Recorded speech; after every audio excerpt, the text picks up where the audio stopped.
A series of vicious murders led to over 2,000 police interviews, 300 people being investigated, and 80 people being detained.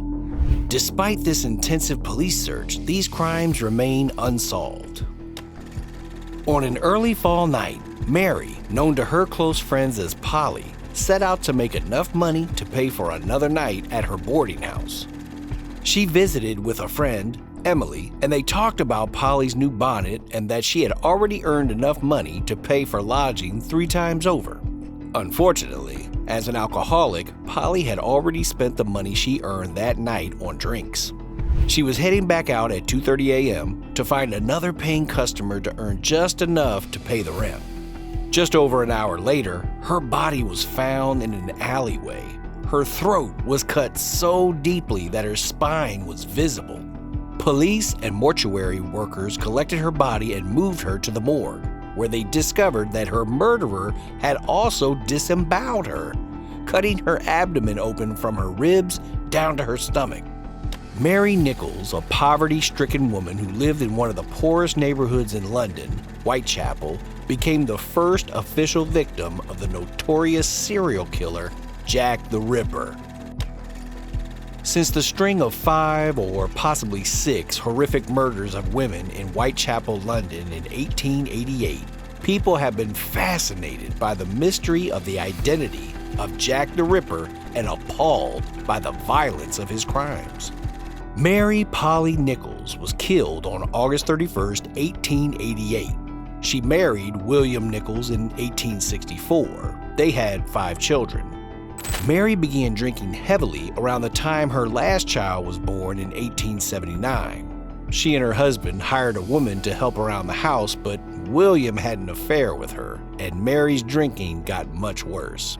Their marriage fell apart, and Mary moved out in 1880. By 1888, Polly was living in and out of boarding houses, drinking to excess, and relying on prostitution to earn money.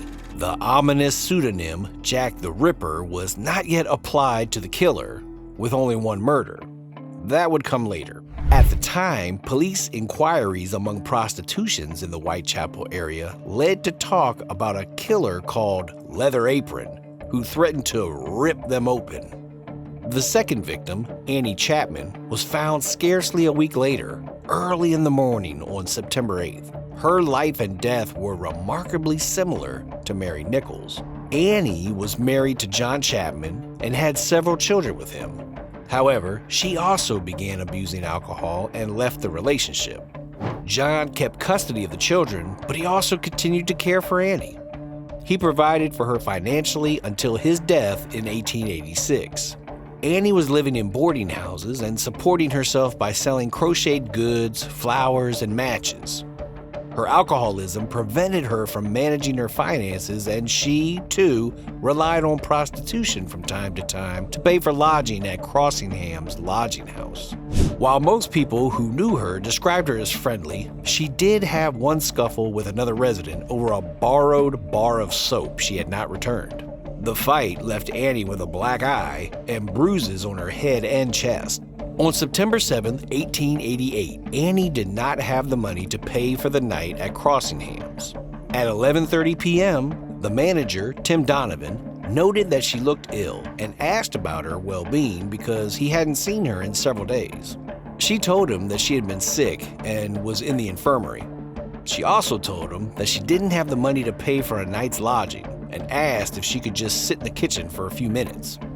Donovan allowed her to and gave her a little food. At 1:45 a.m. on September 8th, Donovan insisted that Annie either pay for lodging or move along. Although she begged to stay, he insisted, and the watchman, John Evans, escorted her out. At 5:30 a.m., her friend, Elizabeth Long, saw her talking with a man. The situation seemed normal, and Elizabeth went on her way.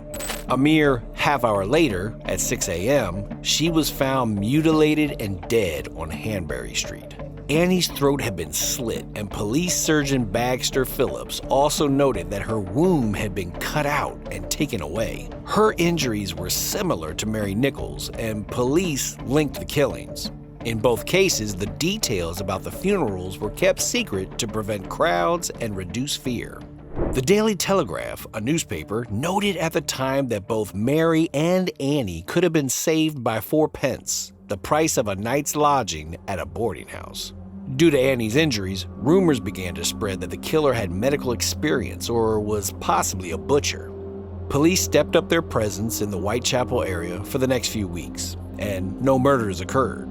However, the 3 weeks between killings may have been too much for the killer. On the night of September 30th, 2 victims would fall to the Ripper's knife. Elizabeth Stride was born in Sweden but moved to England in 1866 and married John Stride in 1869. They ran a coffee shop together until 1877. They separated, and Elizabeth began following a familiar path. She lived in a variety of boarding houses, used alcohol to excess, and was even arrested several times for exhibiting drunk and disorderly behavior. On September 29th, she cleaned a few rooms at the lodging house to earn enough money to pay for a night there. She left for a night out at 7:30 p.m., and multiple people saw her throughout the evening. At 12:45 a.m. on September 30th, Israel Schwartz saw her fighting with a man. He believed it to be a domestic dispute and didn't get involved. Sadly, he was probably watching her be murdered. Her body was found only 15 minutes later at 1 a.m. Louis Demschutz headed down Berner Street with his cart and pony. The pony shied away from something in the road. Demschutz realized it was a woman on the ground. He thought it was his wife, so he went into the club where he worked to get help picking her up. The men who went out to help him found Elizabeth with her throat cut. Police believe that the killer was interrupted by Demschutz coming into the alley. On the same night, the murderer also targeted Catherine Eddowes. Catherine's life had been full of change. Her parents died when she was young, and she and her siblings were split up to live with different family members. In Wolverhampton, she met and lived with Thomas Conway. They were not formally married, but they claimed to be, and they had 3 children. They moved to London in 1870. Their relationship was tumultuous. Both were alcoholic and tended to be violent when they drank. They separated in 1880. In 1881, Catherine met John Kelly, and her life settled down somewhat. They also didn't marry, but they lived together. People who knew them both remember her as jolly rather than violent. On the fateful night of September 29th to the early hours of September 30th, Catherine and John had agreed to stay at different boarding houses. Catherine had the money but spent it on drinks instead. In fact, she was arrested for drunkenness at 8:00 p.m. on September 29th and released when she sobered up at midnight. At 1:35 a.m., 3 men she knew saw her talking with another man, and at 1:45, Police Constable Alfred Watkins found her mutilated body in Mitre Square. Catherine's throat had been cut. Deep V's were cut into her face, and her uterus and left kidney were taken. Thousands of people crowded the streets for Catherine's funeral. The dense crowds made it difficult for mortuary staff to transport the coffin to the cemetery. After the double murder, a letter was sent to a London newspaper written in red ink. It claims to have been written by the killer, brags that the police won't catch him, and is signed Jack the Ripper. This mysterious yet vivid pseudonym skyrocketed the stories of these murders to the international stage. It had never been clear whether that first letter was real or a hoax created to sell papers. Jack the Ripper had one final victim, Mary Jane Kelly. She is, at the same time, the least known and the most known of the Ripper's victims. Mary Jane's early life is not well documented. There is a record of her marrying a coal miner at age 16. He died in a mining explosion only 3 years later. She moved in with an aunt in Cardiff who introduced her to the world of prostitution. In about 1884, Mary Jane moved to London and took a job in a high-class brothel where she was highly successful. She attracted a number of well-to-do customers, one of whom even took her to Paris for a time. Her successes didn't last, and she began a downward spiral. Eventually, she met Joseph Barrett, and they began living together in 1888. Those who knew her said she was more educated and talented than most women of her class and means. She did, however, have a problem with alcohol, according to her landlord. Joseph lost his job and Mary Jane had to return to prostitution. The couple broke up. Joseph did stop by to see her on November 8th for a few minutes. The next person to recall seeing her was George Hutchinson. He saw her at 2 a.m. on November 9th walking with a man. This man put his arm around her as they walked. They passed by Hutchinson on the street, who got a look at the man's face. He reported that the man looked threatening. He followed the couple to a room in Miller's Court. After waiting outside for 45 minutes, no one came out, so he left. At 4 a.m., other people in Miller's Court heard someone yell, "Murder!" but didn't take it seriously. At 10:45 a.m., the landlord sent his assistant to get rent money from Mary. The door wouldn't open, so he looked through the window. What he saw was beyond anything he could imagine. Police broke through the door with an axe at about 1:30 in the afternoon. Police officer Walter Drew described the scene, saying, "There was little left of her, not much more than a skeleton. Her face was terribly scarred and mutilated." Police and doctors spent many hours examining the scene and collecting evidence. They even brought in a photographer to record some of the earliest crime scene photos. Several thousand people again crowded the streets for Mary Jane's funeral and burial. The population of Whitechapel was understandably frightened. These 5 women are the confirmed Jack the Ripper victims, though there are others who may or may not be related to the case. Emma Smith and Martha Tabram were killed before these 5 women. Emma was taken to a hospital before she died and explained that she was attacked by a gang. Due to her death in Whitechapel, she is sometimes included on the list. Martha Tabram was stabbed 39 times in her neck and abdomen. These wounds are in similar locations to the Ripper's known actions. A few women after Mary Jane Kelly may have been victims of Jack the Ripper.